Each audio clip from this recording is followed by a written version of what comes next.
Hi all, welcome to my YouTube channel. അപ്പോൾ ഇന്ന് നമുക്ക് എളുപ്പത്തിലൊരു മുട്ടക്കറി ഉണ്ടാക്കിയാലോ. നമ്മളിതെല്ലാം കുക്കറിലാണ് ചെയ്യുന്നത്, ടൊമാറ്റോ പുഴുങ്ങുന്ന തൊട്ട് കറി ഉണ്ടാക്കുന്നത് വരെ. അപ്പോൾ ആദ്യം ഞാനൊരു 4 മുട്ട നെകക്ക വെള്ളം ഒഴിച്ച് കുറച്ച് ഉപ്പൂടി ഇട്ടിട്ട് കുക്കറിൽ അടച്ച് വെച്ച് ഒറ്റ ഒരു വിസിൽ കേൾപ്പിക്കുന്നുണ്ട്. ആ ഒരു വിസിൽ കേട്ടാൽ മതി നമുക്ക് മുട്ട വേവാൻ. അത് കഴിഞ്ഞ് അതിൻ്റെ പ്രഷർ പോയി കഴിയുമ്പം നമ്മൾ വേറൊരു പാത്രത്തിൽ കുറച്ച് തണുത്ത വെള്ളം എടുക്കുക. തണുത്ത വെള്ളം ഇല്ലെങ്കിൽ കുറച്ച് വെള്ളം പാത്രത്തിൽ പിടിച്ചിട്ട് അതിൽ കുറച്ച് ഐസ് ഇട്ടാൽ മതി. എന്നിട്ട് അതിലേക്ക് ഈ വെന്ത മുട്ട പെറുക്കി ഇടുക. അപ്പോൾ ഇങ്ങനെ ഇടുമ്പോഴാണല്ലോ നമുക്ക് പെട്ടെന്ന് അതിൻ്റെ തോല് കളഞ്ഞെടുക്കാൻ പറ്റുമേ. ഭയങ്കര പെട്ടെന്ന് അത് ഊരിപ്പോരും തോല്. എന്നിട്ട് നമ്മളിപ്പോൾ മുട്ട വേവിച്ച കുക്കറിൽ തന്നെ അതൊന്ന് കഴുകിയെടുത്ത് അതിലേക്ക് കുറച്ച് വെളിച്ചെണ്ണ ഒഴിച്ച് കടുക് പൊട്ടിച്ച് അതിലേക്ക് ആദ്യം ഇഞ്ചിയും വെളുത്തുള്ളിയും കറിവേപ്പിലയും കൂടെ ഒന്നിട്ട് ഒന്ന് മൂപ്പിച്ചെടുക്കണം. പിന്നെ ഇതിലേക്ക് ഞാൻ 2 പച്ചമുളകും ഒരു സവാള ഉള്ളി ചെറുതായിട്ട് ചോപ്പ് ചെയ്തതും കൂടെ ഇടുന്നത്. ഇത് എൻ്റെ കയ്യിൽ ഉണ്ടമുളകാണുള്ളത്, അതുകൊണ്ട് ഞാൻ ഉണ്ടമുളകാണ് ഇട്ടിരിക്കുന്നത്. നമുക്കിതിന് ഈ കറിക്ക് എരിവ് പച്ചമുളകിൽ നിന്നാണ് വരേണ്ടത്. കാരണം ഇത് ഞാൻ ഇടിയപ്പത്തിന് കൂടെ എടുക്കുന്ന കറിയാണ്.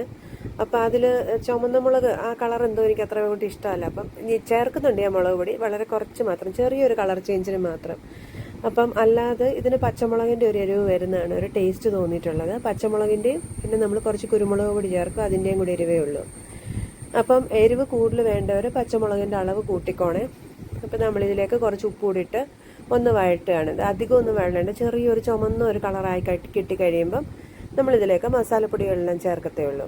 അപ്പം അതായത് ഇപ്പോൾ ഒരു ചെറിയൊരു ചുമന്ന കളറായി തുടങ്ങിയിട്ടുണ്ട്. അപ്പോൾ ആ ഒരു സമയം ഞാനിതിലേക്കൊരു 1/4 ടീസ്പൂൺ മഞ്ഞൾ പൊടി, പിന്നെ 1 ടീസ്പൂൺ മല്ലിപ്പൊടി ചേർക്കുന്നുണ്ട്.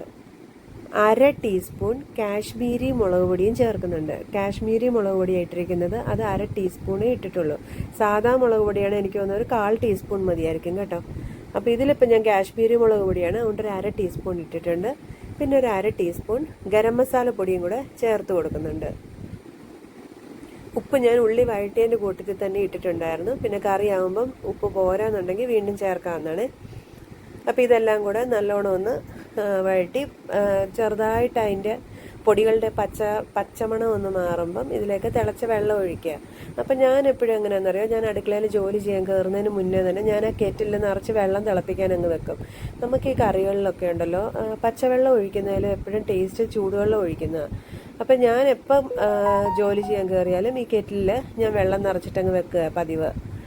അപ്പോൾ ഇപ്പോൾ കെറ്റിലില്ലാത്തവരാണെങ്കിൽ ഒരു സോസ് പാനിലോ ഏതെങ്കിലുമൊക്കെ പാത്രത്തിലോ കലത്തിലോ വെള്ളം തിളപ്പിച്ച് വെച്ചിട്ട് അത് നമ്മൾ ആവശ്യത്തിനനുസരിച്ചിട്ട് ഈ ചൂടായ വെള്ളം അല്ല തിളച്ച വെള്ളം നമ്മൾ കറികൾക്ക് ഒഴിച്ച് കൊടുക്കുന്നതാണ് ടേസ്റ്റ്. അതിപ്പോൾ തിളച്ച് തന്നെ ഒഴിക്കണമെന്നില്ല, തിളപ്പിച്ചാറിയ വെള്ളമായാലും മതി കേട്ടോ.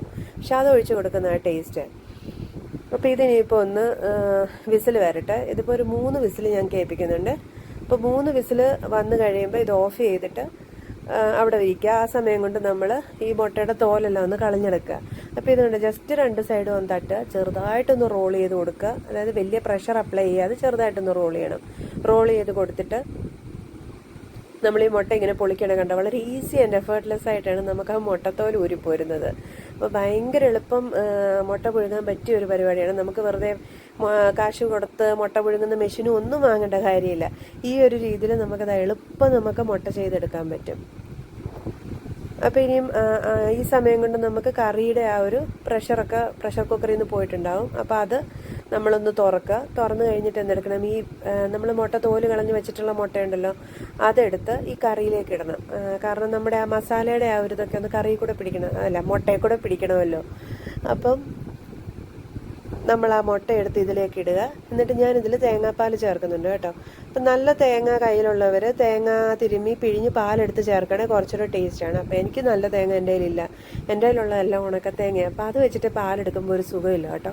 അപ്പോൾ അതുകൊണ്ട് എൻ്റെ കയ്യിലാണ് KLFൻ്റെ കോക്കനട്ട് പൗഡർ ഉണ്ട്. അപ്പോൾ അത് ഞാൻ വാങ്ങിച്ച് ഒരു കുപ്പിയിലാക്കിയിട്ട് ഫ്രിഡ്ജിൽ കയറ്റി അങ്ങ് വെക്കും. അപ്പോൾ എപ്പോഴും നല്ല ഫ്രഷ് ആയിട്ടിരിക്കും.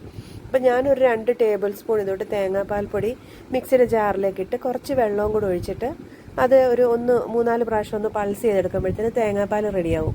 അപ്പോൾ ഇതുകൂടെ എടുത്ത് നമ്മൾ ആ മുട്ടക്കറിയിലേക്ക് ഒഴിച്ച് ഈ സമയം നിങ്ങൾക്ക് ടൊമാറ്റോ ചേർക്കണമെങ്കിൽ വേണമെങ്കിൽ ഈ സമയം ഒരു ചെറിയൊരു ടൊമാറ്റോ അല്ലെ വലിയ ടൊമാറ്റോയുടെ ഒരു അരയോ കാലോ എങ്ങാനും ചെറുതായിട്ടൊന്ന് അരിഞ്ഞ് ഇതിലേക്ക് ഇപ്പം ചേർത്ത് കൊടുത്താൽ മതി. ഞാൻ ടൊമാറ്റോ ചേർത്തിട്ടില്ല.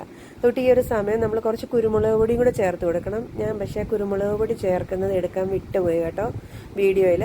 അപ്പോൾ അതുകൊണ്ടാണ് അത് ശരിക്കും കുരുമുളക് പൊടിയും കൂടി ഇട്ട് കൊടുക്കണം. അതാണ് നല്ല ടേസ്റ്റ് തരുന്നത്. അപ്പോൾ കുരുമുളക് പൊടി ഈ സമയം ചേർക്കണം. തക്കാളി ഇഷ്ടമുള്ളവർ തക്കാളി ഈ സമയത്ത് ചേർത്ത് കൊടുക്കുക. എന്നിട്ട് അതൊന്ന് തിളപ്പിച്ച് ഒന്ന് കുറുക്കി എടുത്തിട്ട് ഓഫ് ചെയ്യുക. അത്രയുള്ള നമ്മുടെ മുട്ടക്കറി. വളരെ സിമ്പിളായിട്ട് വേഗത്തിൽ നമുക്ക് ചെയ്തെടുക്കാൻ പറ്റുന്ന ഒരു കറിയാണ് കേട്ടോ. അപ്പോൾ എല്ലാവരും ഒന്ന് ട്രൈ ചെയ്ത് നോക്കണം. വീണ്ടും വേറൊരു വീഡിയോയിൽ കാണാം. അപ്പോൾ എല്ലാവരും ഒന്ന് ലൈക്ക് ചെയ്യണം, ഷെയർ ചെയ്യണം, സബ്സ്ക്രൈബ് ചെയ്യണം. അപ്പോൾ ബൈ, ലവ് യു ഓൾ.